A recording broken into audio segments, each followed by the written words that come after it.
신앙 고백 우리 하겠습니다.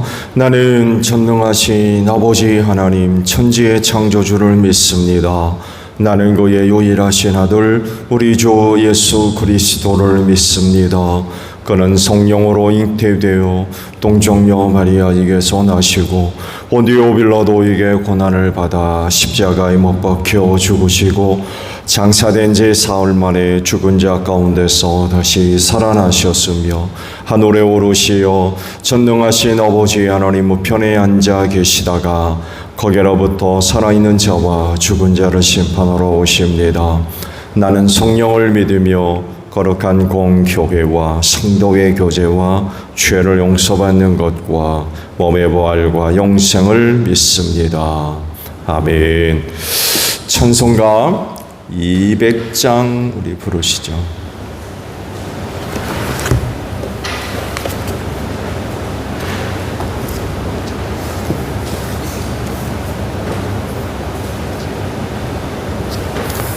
찬송가 200장입니다.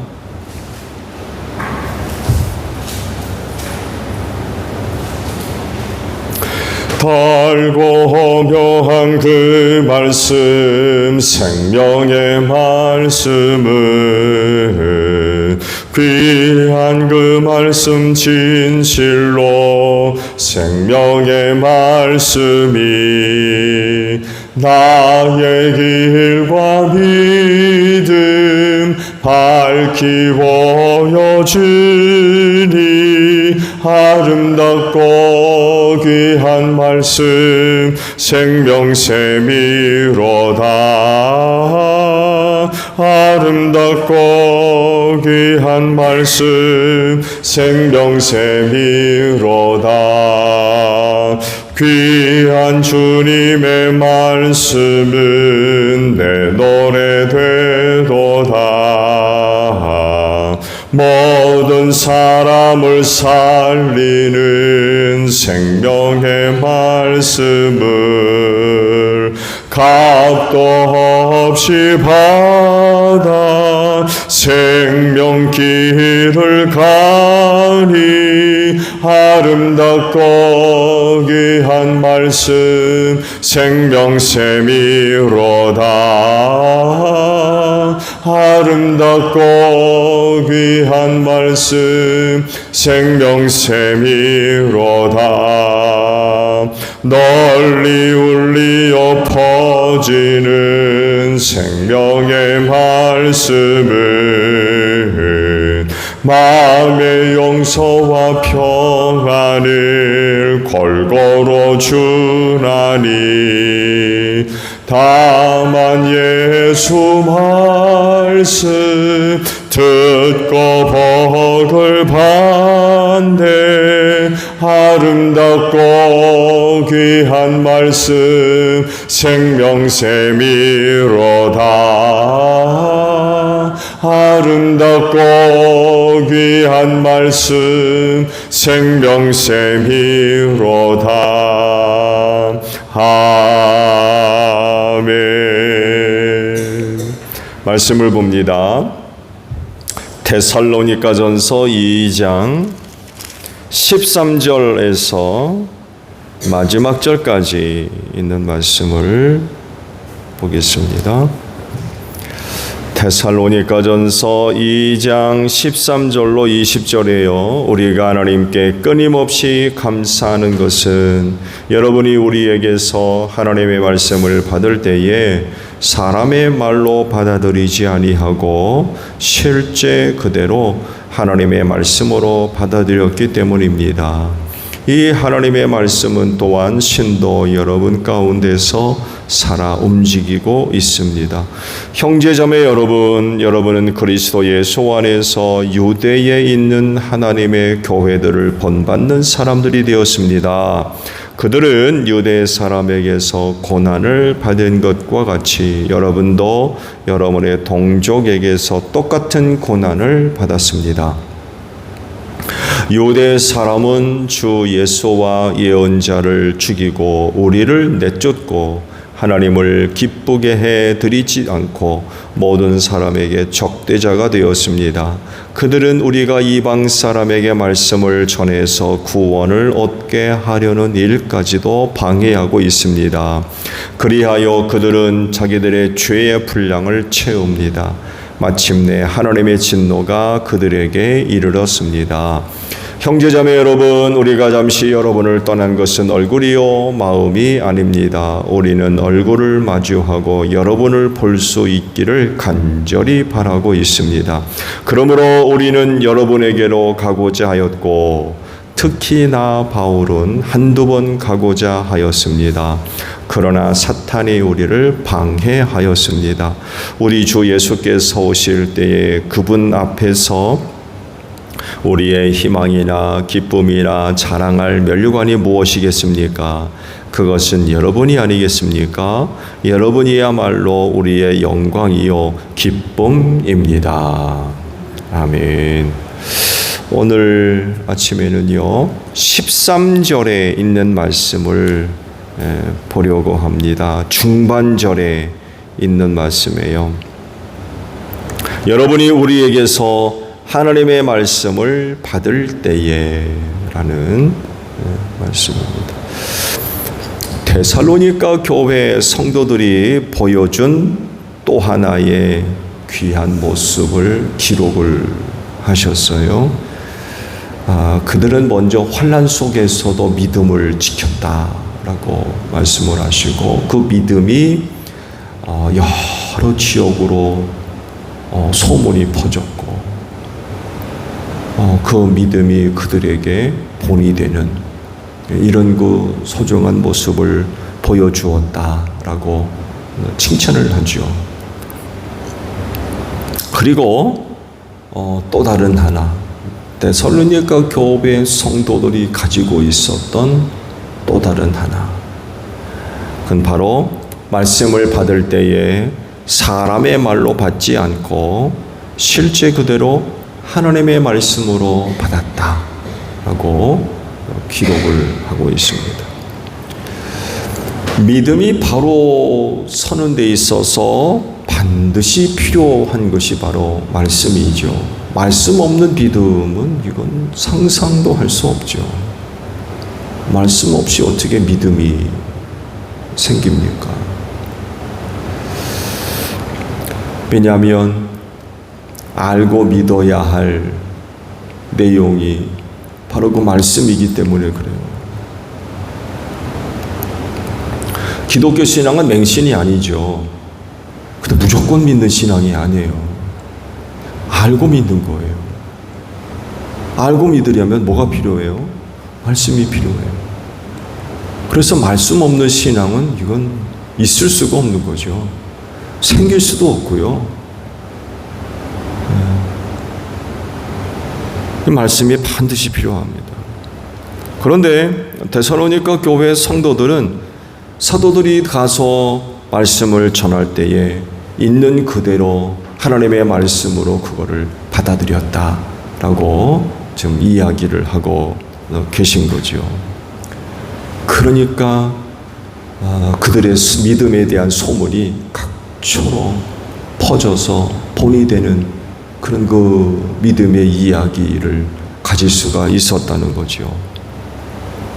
만약 그들이 하나님의 말씀으로 받지 않고 사람의 말로 받았다고 하면 신앙이라고 하는 게 과연 생길 수 있었을까? 각처에 소문이 날 정도로 왜 믿음이 그들 안에 생길 수 있었을까? 라는 물음을 한다면 그건 불가능한. 사도가 가서 하나님의 말씀을 전할 때에 있는 그대로 사람의 말로 받지 않고 하나님의 말씀으로 받아들일 때에 참 칭찬받을 만한 믿음을 그들이 소유할 수 있었다라는 그런 그 사실입니다. 흔들리지 않고 환난과 핍박 속에서도 흔들리지 않고 변질되지 않는 그런 그 신앙을 소유할 수 있었다는 것입니다. 그러니까 데살로니가 교회 성도들이 칭찬받을 만한 믿음을 가질 수 있었던 건 그냥 생긴 게 아니었다는 거예요. 사도가 가서 말씀을 전할 때에 하나님의 말씀으로 받았다는 거죠. 그러니까 그런 그 믿음이 생길 수가 있었다는 것입니다. 주님은요, 그 복음을 사도들, 곧 제자들의 입술에 주셔서 전하게 하셨고 선포하게 하셨고 또한 가르치게 하셨습니다. 그렇게 했을 때 구원받을 사람이라고 하면 사도들이 전하는 그 말에 귀를 기울이고 그것을 인정하고 또 받아들이고 믿습니다. 그러나 구원받지 못할 사람들은 그들이 전하는 말을 그렇게 받아들이지 않아요.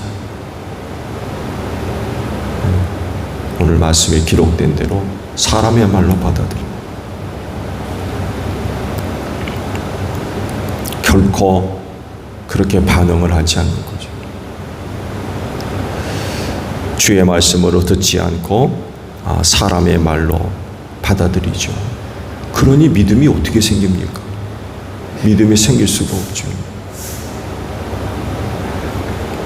믿음은 들음에서 난다고 그러죠. 믿음은 들음에서 난, 사도들에 의해서 선포되는 말씀을 들을 때에 믿음이 생긴다는 거. 뭘 믿어야 될지 알기 때문에 그래요. 무작정 믿는 게 아니잖아요. 뭘 믿어야 될지 알아야 되잖아요. 그것이 바로 사도들의 입술을 통해서 선포된 말씀에 있다는 거죠. 그 들어야 돼요. 듣는 일이 믿음이 생기는 데 있어서 얼마나 중요한지 몰라요. 근데 문제는 뭐냐? 어떻게 들을 거냐는 겁니다. 어떻게 들을 거. 그 데살로니가 교회 성도들은 그걸 어떻게 받아들여요? 사람의 말로 받아들이지 않고 하나님의 말씀으로 받았다는 거.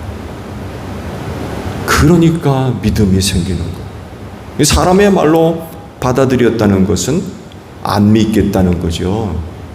사도들이 나타나서 그들에게 복음을 전할 때에 사람의 말로 받으면 사도들이 와서 선포하는 말씀을 안 믿겠다는 얘기예요. 안 믿겠다는 얘기예요. 근데 그거를 하나님의 말씀으로 받아들인다는 건 무슨 얘기입니까? 내가 그거를 믿겠다는 얘기죠. 인정하겠다는 거예요. 받아들이겠다는 얘기입니다. 그러니까 데살로니가 교회의 성도들이 칭찬받을 만한 그 믿음을 소유할 수 있었다라는 그런 그 사실입니다. 듣는 것이 무척 중요해요. 내 듣는 것도 뭘 들을 거냐? 뭘 들을 거냐? 당시 사도시대에도요, 철학자들의 가르침 얼마나 많이 있었는지 몰라요. 헬라 철학자들이요. 지난주에도 말씀드렸죠. 사도들이 나아가 복음 전했던 그 세상은요, 헬라 철학의 인본주의였습니다. 오랜 로마 시대의 평화를 이루는 가운데 정말 로마 철학자, 헬라 철학자들이 없는 곳이 없었어요. 그들은 늘 새로운 것들을 이야기하고 뭐 전쟁 걱정 먹을 것이 없으니까 그들이 하는 이야기를 하루 종일 듣는데 시간을 보내는 사람들이었대요. 도시마다 뭐 각 철학의 학파들이 있었고요.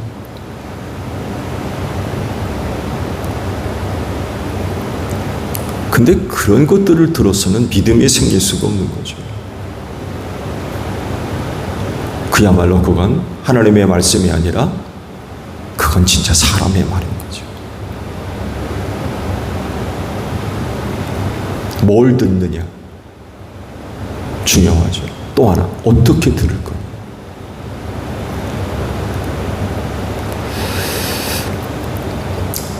사람의 말로 들으면 믿음 절대로 생길 수 없어요. 그렇지만 사람이 전하고 선포하고 가르치지만 그들에 의해서 선포되는 말씀을 사람의 말이 아닌 하나님의 말씀으로 받아들이면 믿음이 생기는 것. 믿음이. 엄청난 차이죠. 똑같은 걸 들어도 어떻게 듣느냐. 굉장히 중요합니다.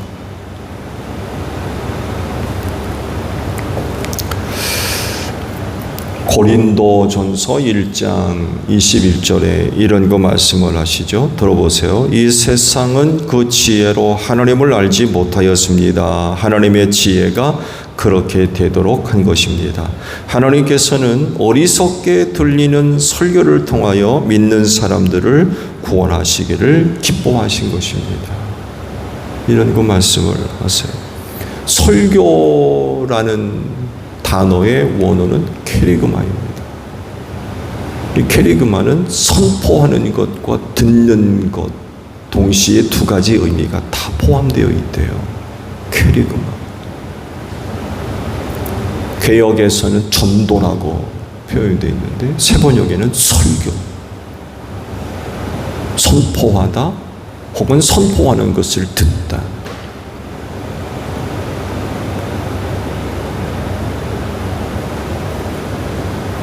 어리석게 들리는 설교를 통하여서 믿는 사람들을 구원하신다.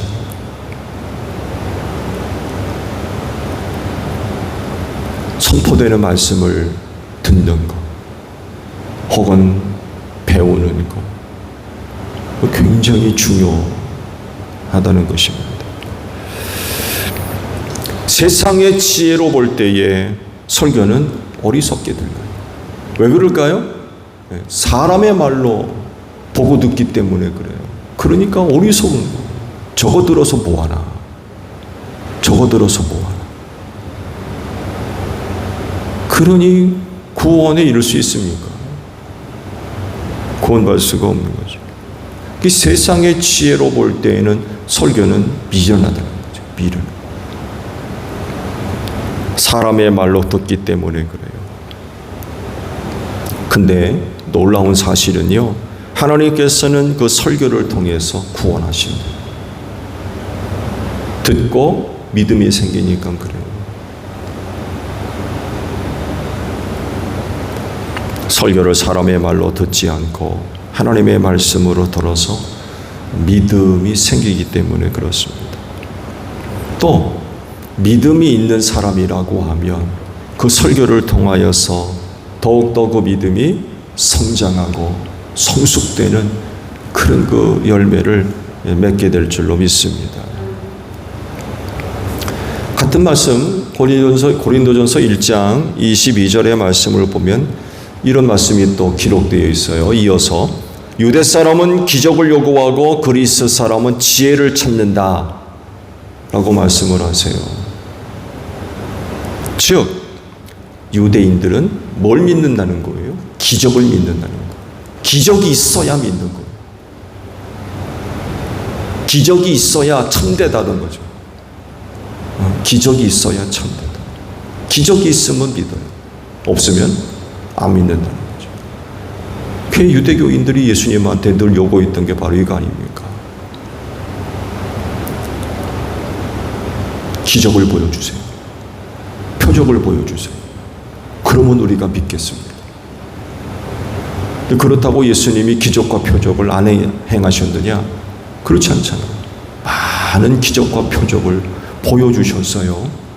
그런데도 안 믿었던 거죠. 근데 헬라인은 뭘 찾는다고요? 지혜를 찾는데요. 지혜. 그것들을 기준으로 믿음이 좌우되는 거죠. 기적이 있어야 또 사람의 지혜가 있어야 믿으니까 그런 것들로 인하여서 믿음이 좌우되는 거죠. 그렇다고 하면 그리스도인은 뭘 요구하고 뭘 찾습니까? 유대인은 기적을 찾고 헬라인은 지혜를 찾는다고 그랬어요. 그러면 여러분은요? 여러분은 뭘 요구하고 뭘 찾으십니까? 그리스도인으로서 유대인들과 같이 기적 찾습니까? 헬라인과 같이 지혜를 찾을 겁니까? 그리스도인은 뭘 요구하고 무엇을 찾아야 되겠습니까? 다른 게 아니죠. 말씀, 곧 복음을 요구하고 그것을 찾고 또한 믿어야 될 줄로 믿습니다. 이들이 바로 그리스도. 헛된 것을 찾고 요구하면 안 된다는 거죠. 그렇게 하려면 종들이 선포하고 가르치는 것을 사람의 말로 여길 것이 아니라 하나님의 말씀으로 들어야 될 줄로 믿습니다. 왜냐하면 주님이 그들에게 복음을 맡기셔서 세상에 나아가 선포하게 하셨고요. 가르치게 하셨기 때문에 그래요. 그래서 세상이 복음을 들으려면 사도들을 통하여서 선포되는 말씀을 들어야 했습니다. 그렇지 않아요?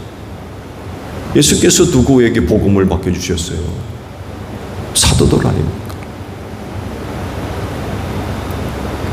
그래서 세상이 믿음이 생기고 구원을 얻으려면 사도들이 선포되는 그 말씀을 들어야 되는 거죠. 들을 때 그냥 듣는 게 아니라 사람의 말이 아닌 하나님의 말씀으로 받아들여야 된다는 거죠. 그래야 믿음이 생기고 구원받을 수가 있기 때문에 그렇습니다. 그렇지인데 하나님의 말씀을 받을 때 사람의 말이 아닌 하나님의 말씀으로 믿고 여기고 듣는 여러분들이 되시기를 바랍니다. 주기도문합니다.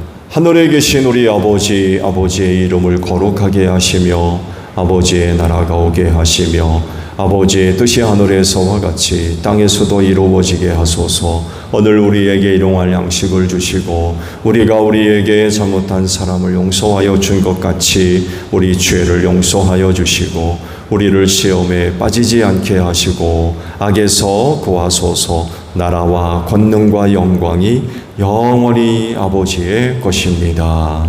아멘. 기도하겠습니다.